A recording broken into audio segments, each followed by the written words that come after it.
91.3 WVKR Independent Radio, Poughkeepsie, New York. We're just going to stop that now, and we're going to pick it back up after the conversation that we have.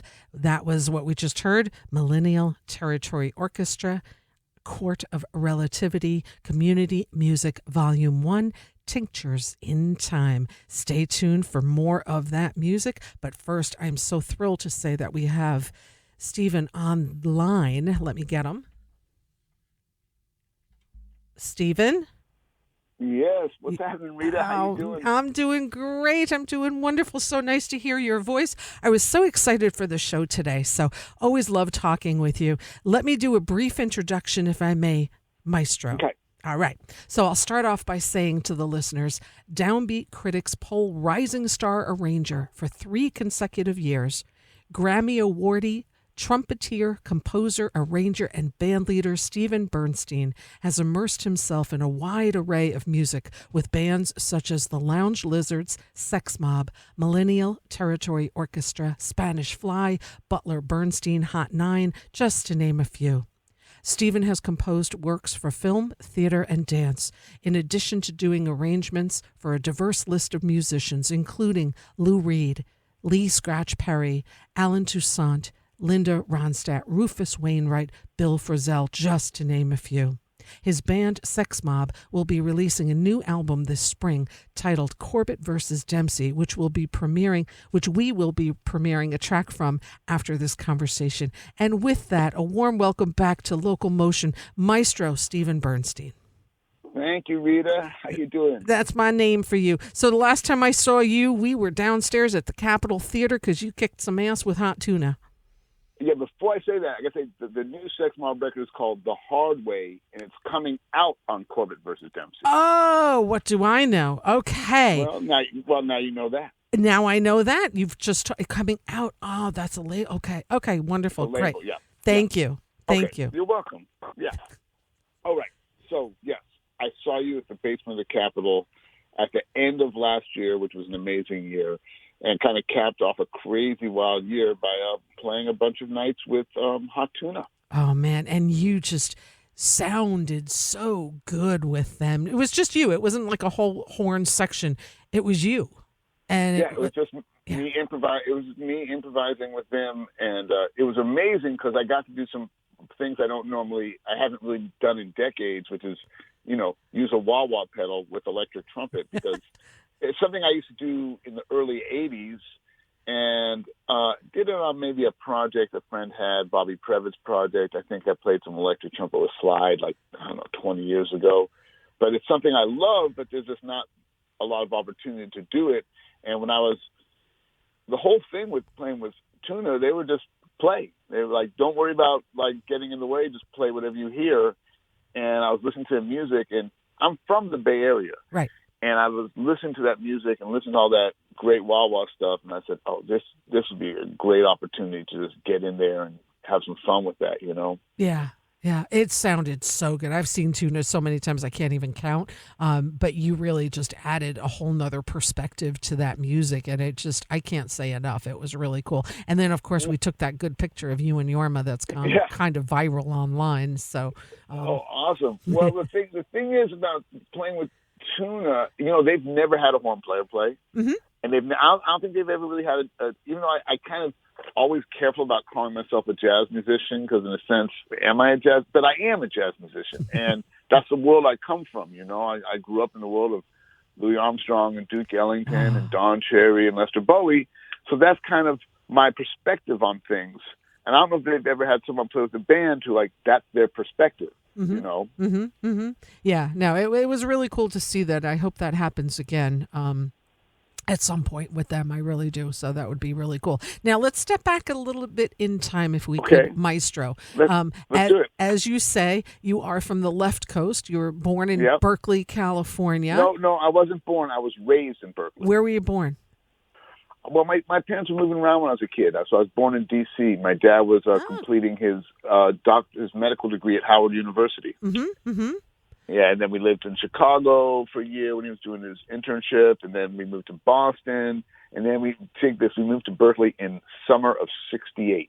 So just as Berkeley just as like the hippie movement is like taking over, that we moved to this place, and it was wild. So I grew up like literally. I always tell people I'm a child of the revolution. You know, we grew up in the midst of all that amazing stuff. Right, but you were little when all that was happening. Like what?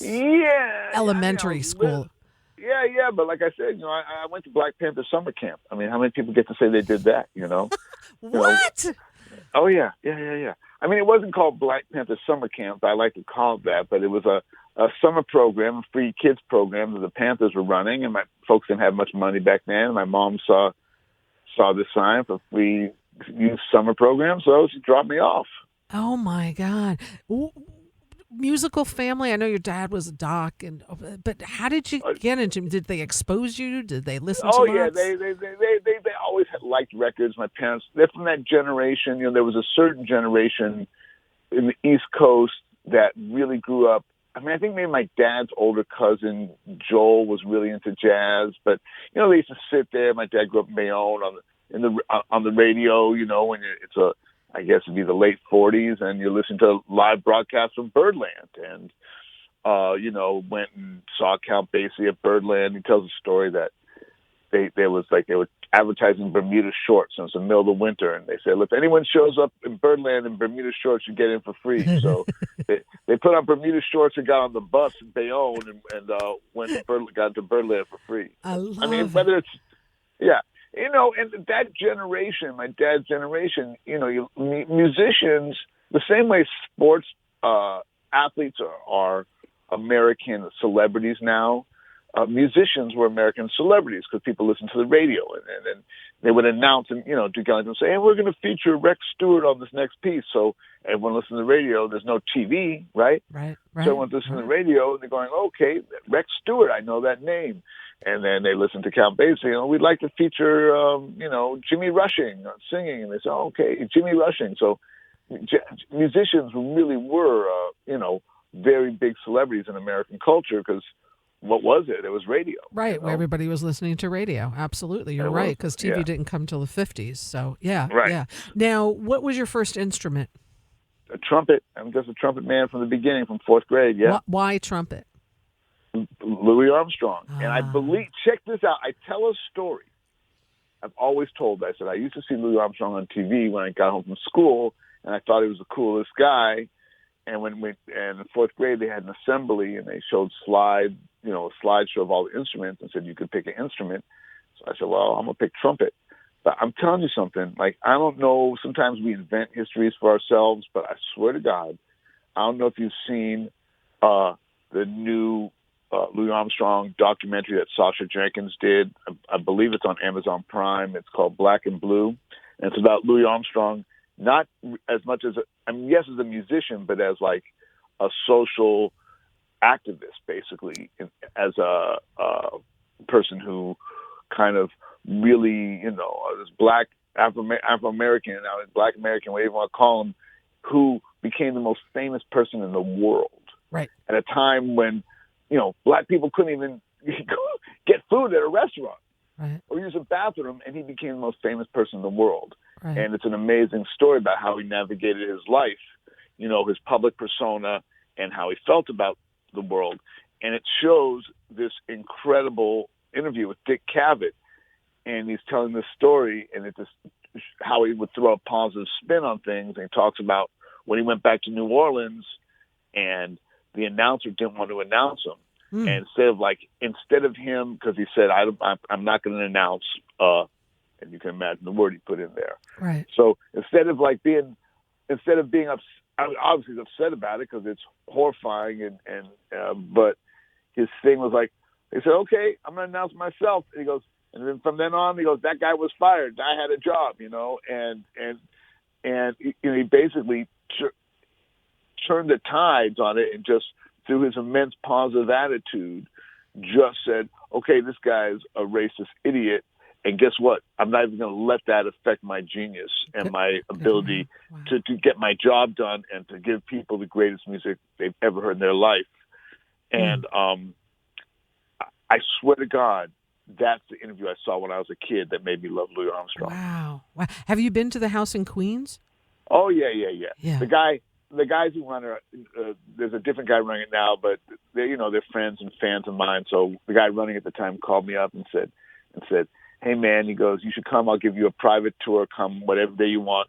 And I get there, and he says, "You want to go into Louis' garden and then enjoy what Louis would have done before he enjoyed himself?" And I said, "Of course." So I got to hang out in Louis' garden and smoke one up in honor of Louis, and then basically a guy gave me a tour and said, "Hey, I had my horn with me." He said, "Spend the next couple hours here just soaking up the vibes and hanging out." So, I played trumpet in Louis Armstrong's house and just soaked up the vibes. And I mean, it's really, I always tell people, like, even though I make so much of my living as a rock and roll trumpet player, I play everything as Louis Armstrong. I mean, I'm not coming from like rock and roll trumpet playing. I'm coming from the original rock and roll trumpet playing, which is Louis Armstrong. So everything I play, whether I'm in that kind of way of playing, like, it's very clear the stuff with Hot Tuna because they play those ragtime tunes. Right. But even when I'm playing with someone like Little Feat, I'm using that phrasing that Louis Armstrong kind of brought into the world. I love That's that. the phrasing I'm using. I so love that. I always tell people they don't know they're hearing Louis Armstrong, but they're hearing Louis Armstrong. They're hearing Louis. They play with Little Feat. They're hearing Louis Armstrong. So I got to tell you that I share a birthday with Louis Armstrong. Wow! And excellent. Thank you. For my birthday this year, that's what I want to do is go to his house in Queens. And it's an amazing thing to do. I was just in NOLA for Thanksgiving, and I went to the Jazz Museum down there. There's one thing from Armstrong there. All his stuff is in Queens. All his memorabilia is in Queens. Yeah. I was expecting a whole bunch of stuff in New Orleans Jazz Museum. There was one handkerchief that said Satchmo on it. That's all there was of Louis Armstrong. So that's so funny. And how great is that museum, though? Oh, it's wonderful. Man, I love that museum. Oh my God, such a great museum, such a great museum. But this year, I'm spending my birthday with my birthday buddy Louis Armstrong. All right, so, on. Yeah, that's what I'm going to do. So in music, I understand that you had a teacher that was like a huge influence. Talk to me about Phil Hardiman. Well, so Phil Hardiman. So Phil Hardiman was a guy, he passed away, and years kind of jumbled together, but I'd say about 94. He was pretty young at the time, and him and a guy named Dick Whittington, who was a professional piano player who had actually made some records, and a fairly famous person in the jazz world named Dr. Herb Wong, who was a DJ and a producer and a concert producer and a record producer. And at the time, he was working for the school district, and they had an idea to start a jazz program for kids, for 4th, 5th, 6th graders. I don't know. To be honest, I don't know how. There is a story somewhere about how this first happened. Again, this is like right at the beginning of civil rights. It's the beginning of integration, because I think the schools were just integrated in '67, and so. They started either in schools were integrated in '67, so the jazz program might not have. Actually, I was only in I was in 3rd grade in '68, so I think it was the next year, '69 or '70, they started this program, and basically, Phil Hardiman wrote these charts for people who had just started playing music at the beginning of band to have a jazz band. And one of the things that happened, there were 2 kids there who were, you can call them phenomenons, you can call them child prodigies, you can call them geniuses, whatever you want, Peter Applebaum and Rodney Franklin. And Peter was like playing drums in like a little 3rd or 2nd grade band. I don't know. Rodney was a year or 2 older. And they could both of them could play a bunch of instruments. They could play drums, piano, Rodney played bass, Peter played saxophone. And they were kind of like, they built these programs around these super talented young kids.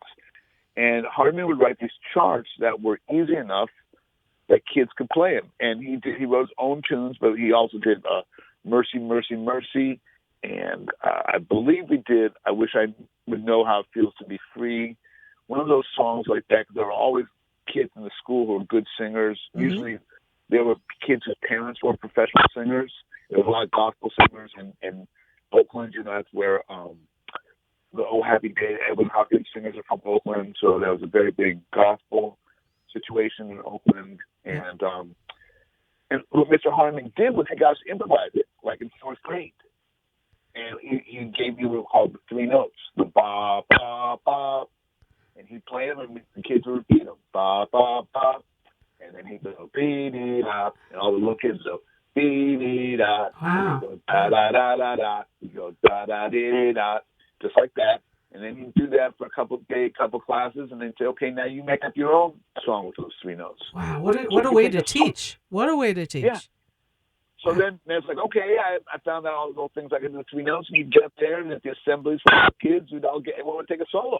Wow. There's those three notes. Right.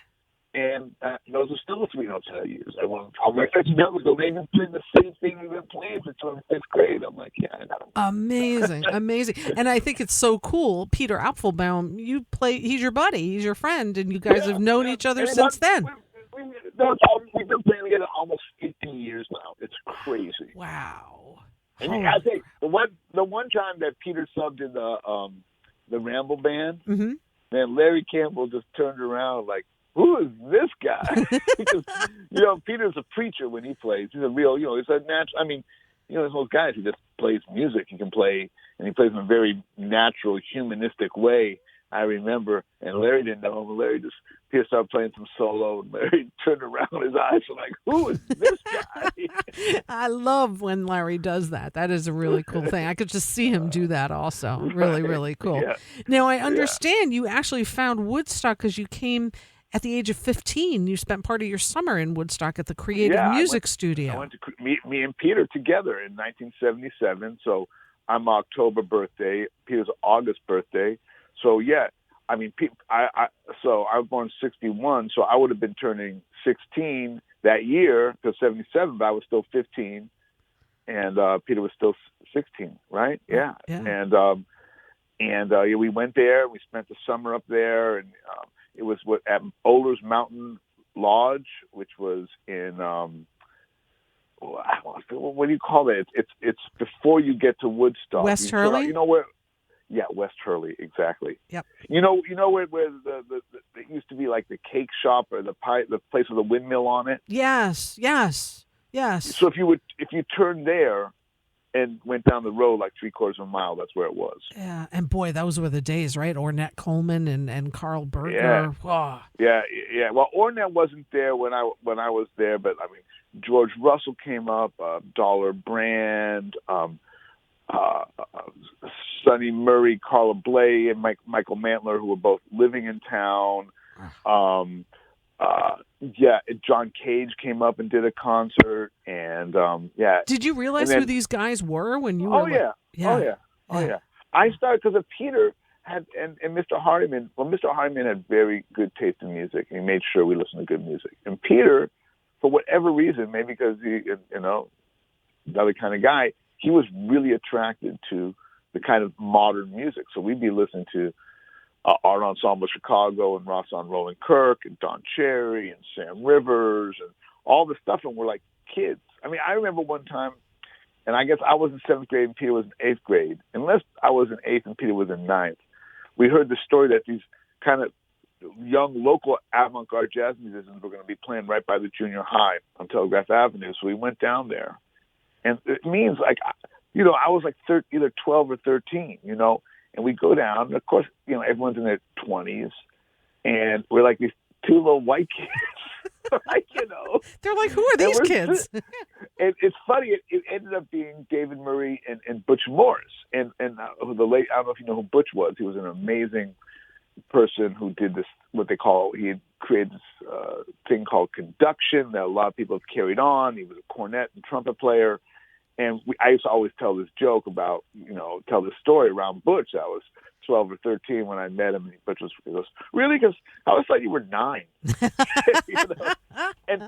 the funny thing was that Butch gave me my first real gig, my first record date in New York, which is how I met all the East Village people, which is how I met, like everybody from like Zorn and Elliot Sharp and Bobby Previtt and all these kind of well-known East Village people I met because of this first record date that that Butch put me on, and I first met Butch when I was either 12 or 13 years old. Wow. And also something happened to you to get back to Woodstock real quick. You went into a music store there. Oh yeah, And right. you talk about I bought that. a slide. Yeah. I bought a slide trumpet. There was these slide trumpets on the wall, these little cheap slide trumpets, and they were $25. Right. It was a guitar shop. I mean, in my mind, it was like straight down Tinker Street a little bit, like in downtown Woodstock, maybe a little past downtown Woodstock. And I remember there being like a bridge, almost like a wooden bridge over the river, and there was a little music store on the other side, but mainly a guitar shop, and someone wanted to go there. We walked in, these were on the wall, and I bought one, and Peter bought one, and I ended up, keeping it and playing it. And I used to play it in my bands, and one day my friend, the great trumpet player and composer Dave Douglas, said to me, I used to play a couple songs in every band. He said, "Man, why don't you?" Because I used to play it very naturally. I could just play some stuff on it. But he said to me, "Why don't you practice that thing?" And I thought, that's a good idea. So I started practicing it, and then I said, "Well, why don't I put together a band where I only play the slide trumpet, so it'll force me to figure out how to play this instrument. I'm going to start a band. I'm not even going to have a trumpet. I'm just going to have a slide trumpet." And that was in the kind of glory days of the Knitting Factory, and I guess this is '97, and that's when we started Six Month. I had a gig every Thursday night from 11 to 2, and I started this band where I was only going to play a slide trumpet. Wow. Isn't that something? It changed your life buying that instrument. Yeah, man. It sure did.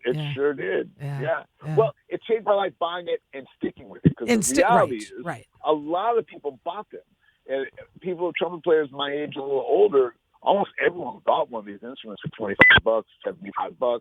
But most of them played it and then just threw it in the closet. Right. You still have that same one that you bought in 1970? Oh, yeah. Oh, yeah. Oh, man. Yeah, dude. That's so sweet. Yeah. And then you moved to New York in 78. And 79. And you went to Columbia, but then graduated NYU 84, correct? Right. Because I went to Columbia for a couple of years, and I realized I started hanging out. And I was hanging out from the day I got to Columbia, because I'd already been to New York. I knew my way around, and I went down to the East Village like the very first weekend, and I was wandering around and going to places to hear music. And I used to go to Squat Theater on 23rd every weekend to hear either Sun Ra or Defunct. And, I was really hanging.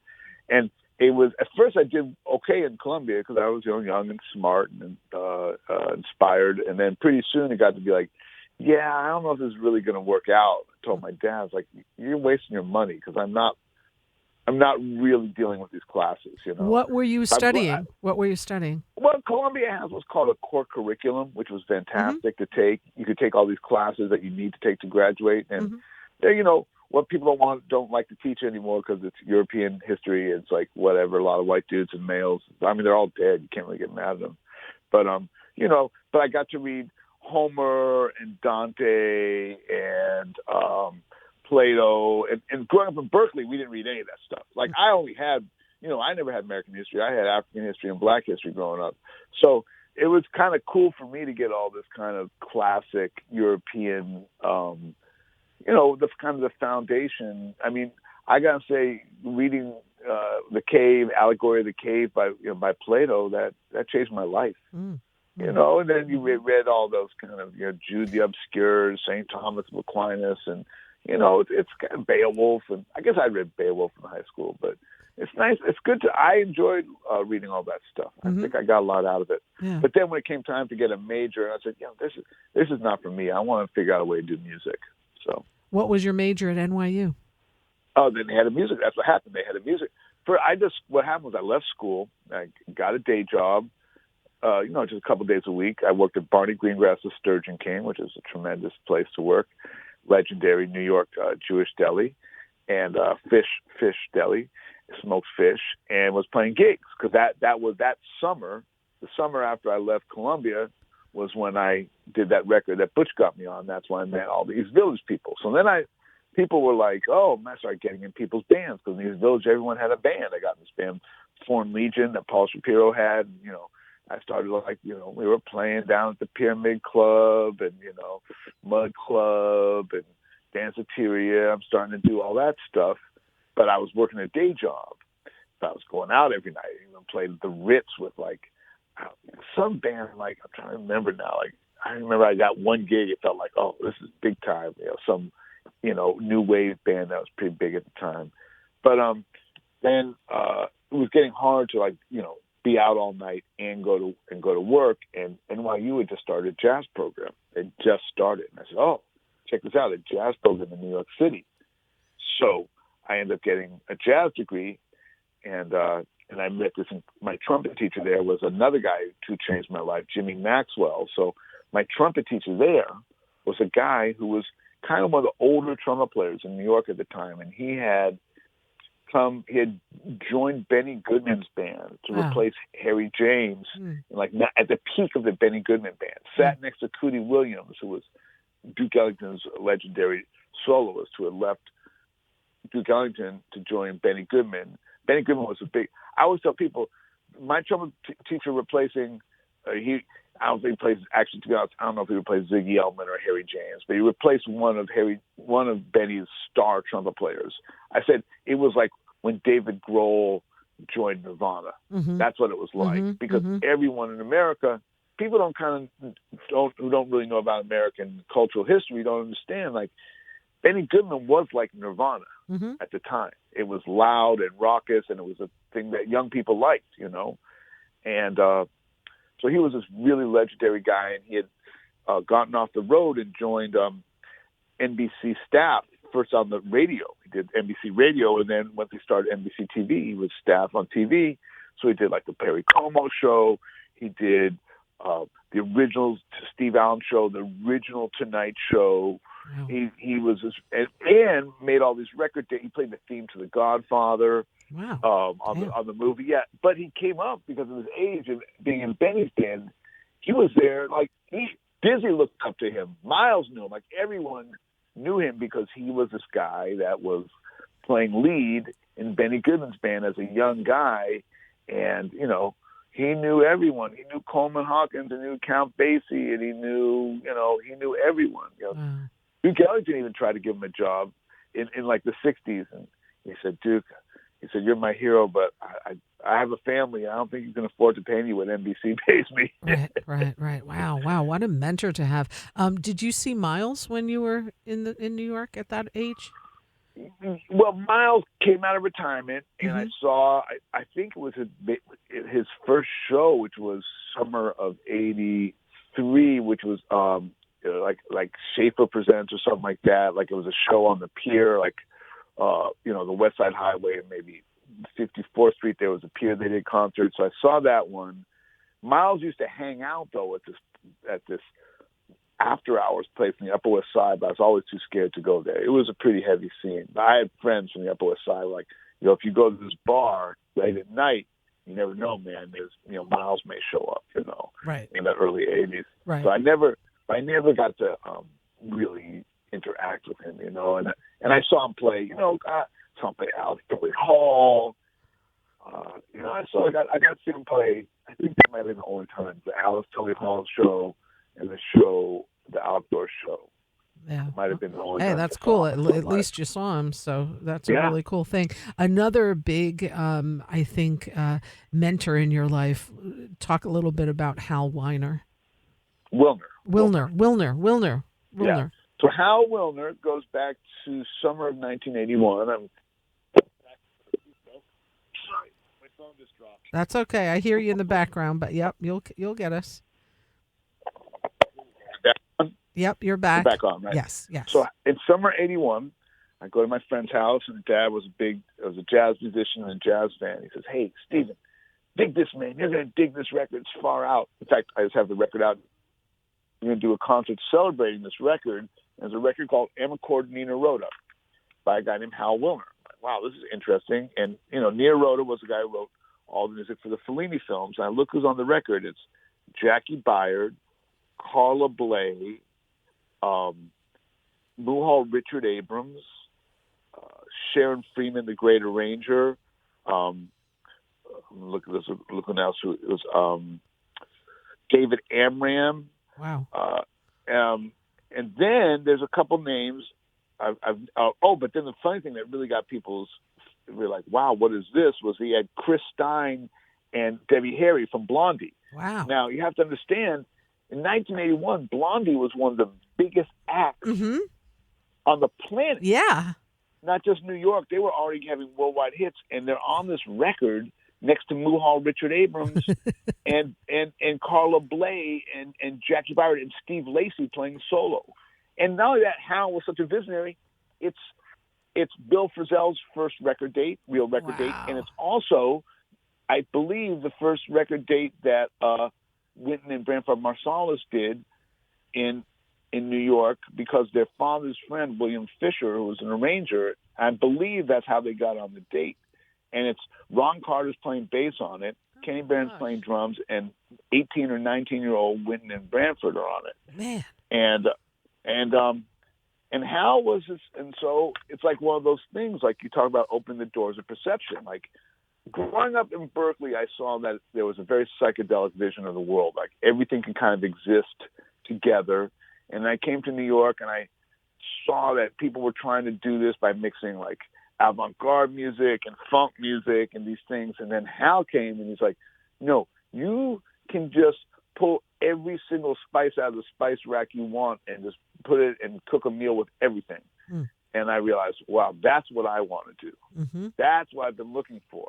Like, wait, you can do Fellini's film music and have the great Jackie Byard and then have like Carla, so William Fisher, who wrote the arrangement that has Wynton and Branford on it, was one of Atlantic's main arrangers. He did all the arrangements for, Roberta Flack and those kind of records. So Hal was like, now we take that for granted, but in 1981, nobody was doing anything like that. Right. And I had a band called Spanish Fly, and it turned out Hal, I always wanted to meet him, but it was very hard to kind of find him. He was a mysterious guy. He was also in a position of power. Like he was making records for, are they Warner Brothers? Those big, they had these giant. But after this record, he got this.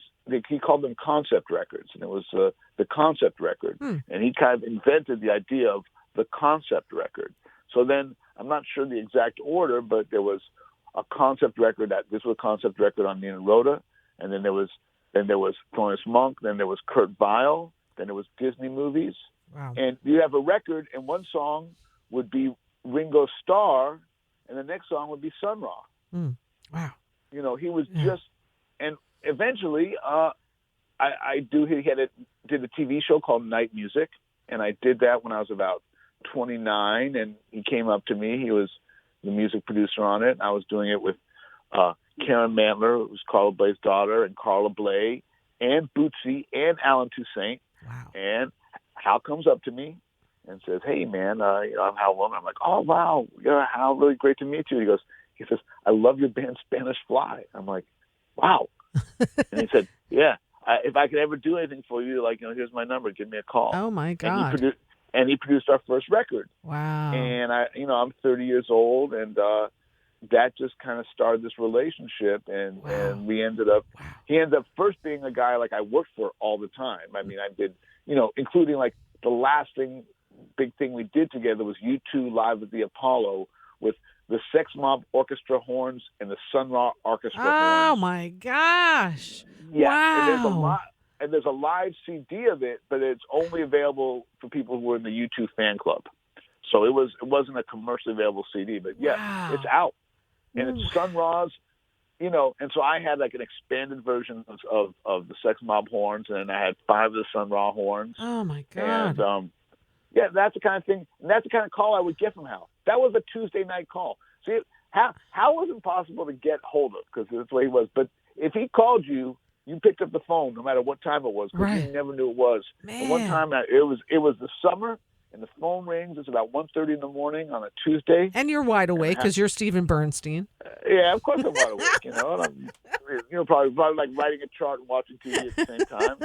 And I'm like, "Hey, Hal." He's like, "Oh, what are you doing next Sunday and Monday?" I said, "Man, well, I actually had those nights off. I was doing a week with 2 weeks with Gina Gershon at the Cafe Carlisle." He's like, I think I got something with U2 and Sun Ra. It's not for sure, but Wow. just hold those dates. And I'm like, all right, Hal, let me know, man. That's fantastic. But Man. next day I'm like, is this going to happen? Because I'm going to need to write charts in the next few days. So yeah, we did it, and that's the kind of thing that's as much as I miss Hal as a friend, but there'll never be another person in the world who's going to call you up at 1:30 in the morning and mumble to you that we may have a gig with Sun Ra and U2 in 4 days. Oh my God, what a combination. I couldn't even put them together or think of putting them together. What Well, a that's why he was Hal Wilner. man. And we're actually going to do a concert of this Nina Rota music on his birthday weekend this year at Roulette on April 8th. Oh my And gosh. and it's the first time this music has been played live in New York. The record's over 50 years old, Oh my and gosh. we were supposed to do it outdoors in Lincoln Center like 6 years ago, and it wasn't just a rainstorm; it was a crazy electrical storm. Oh. And Hal had flown in like some arrangers from Europe, Michael Gibbs, a legendary arranger who was living in Spain at the time. He flew in another arranger, Kane St. John from London, and we had an 18-piece band, and all these people were here, and we didn't get to do the concert. So we are doing the concert. We're doing it, and Frizzell's going to be a guest, and I believe Laurie Anderson's And where going is to be a this? guest. Where is this? Roulette is a performance space in Brooklyn, in downtown Brooklyn, Okay. called Roulette, and it's going to be April 8th. All right. People got to go to StephenBernstein.net. There's so much more to talk about, but we only have a few more minutes because I want to play your music. You've also been such a big part of Levon and the Midnight Ramble band, the horn band. Tell me about that briefly, meeting Levon and how you got mixed into that. Okay, so the funny story is I never listened to rock music when I was a kid. I was like kind of like obstinate, like typical like snobby teenagers. Like everyone else likes rock. I like jazz. Screw you guys, right? Especially living in Berkeley, where like there's rock everywhere. But I used to hang out at this record store, and then when you're a kid back in those days, you hang out at the record store all day, and we opened up all the used records, and it was run by these hippie guys, hippie jazz guys, but And I remember opening up this record, said the band, and I'd heard of the band, and I opened up and I see a picture of Howard Johnson and Snooky Young playing. I'm like, oh man, this looks really cool, man. I want to get this. And I'd heard of Alan Toussaint. I knew he was a New Orleans guy. So I said, let me get it. And I loved that record. Now, I never bought another band record in my life, but I loved that record so much. I had it on vinyl. Then I had it on cassette so I could listen to it in my car with my car to cassette tape. Then I got it on CDs when CDs first came out. And then when they got like the exclusive new version on the CD, I bought that one.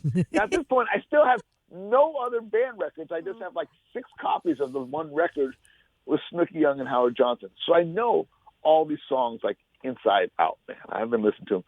And then Levon starts to these things start to happen. And he starts to be around. He played on the Norah Jones record.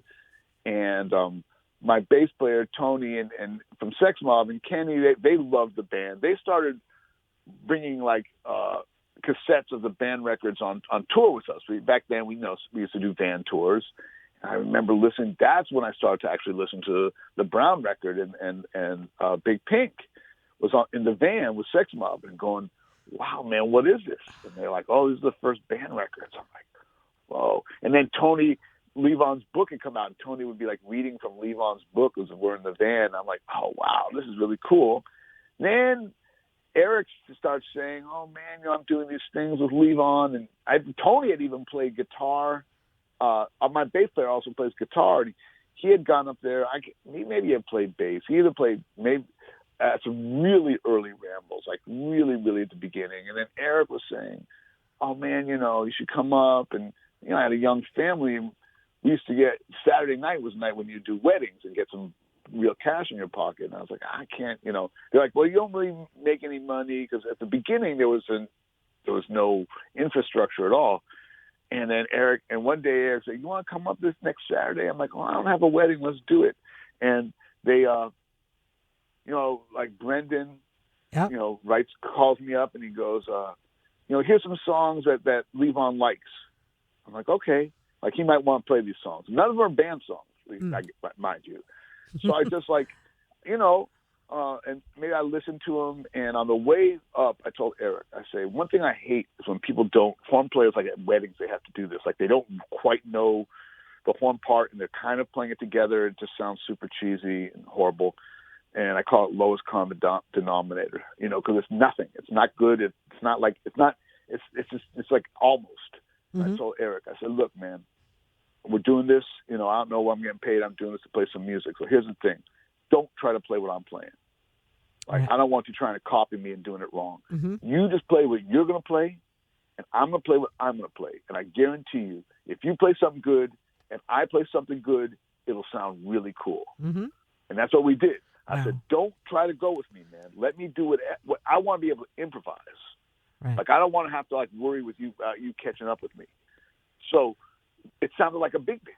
Right. And we didn't even get to meet Levon. We didn't know anything. Like, we showed up. They said, show up early. You know, we might rehearse. We show up early. We don't meet him. They give me some more songs. They give me a little keyboard and some music paper. I scratch out some couple songs they say Levon might want to do. And we're just on stage, like, kind of with Ola bells, improvising. And Levon just walks out. Wow. And looks at us and says hi and counts on, says, let's do something. And he names a song. The funny thing is, one of the songs we played on that night is on this the DVD Live at the Ramble Volume 2. It starts the record, starts the CD. And Levon didn't even know my name. I had never been introduced to him. But meanwhile, we're playing together like we're old friends. Right. And I'd never met him because he was so musical and he was such he could. The music came out of him so directly that there was never any question how the music went. He'd just say, he'd name the song and he would play. He'd play this drum fill and look at you, and I would just have to interpret from the drum fill and from his look what he wanted me to do. Does he want me to play like a melody, or does he want me to play a background, like, you know?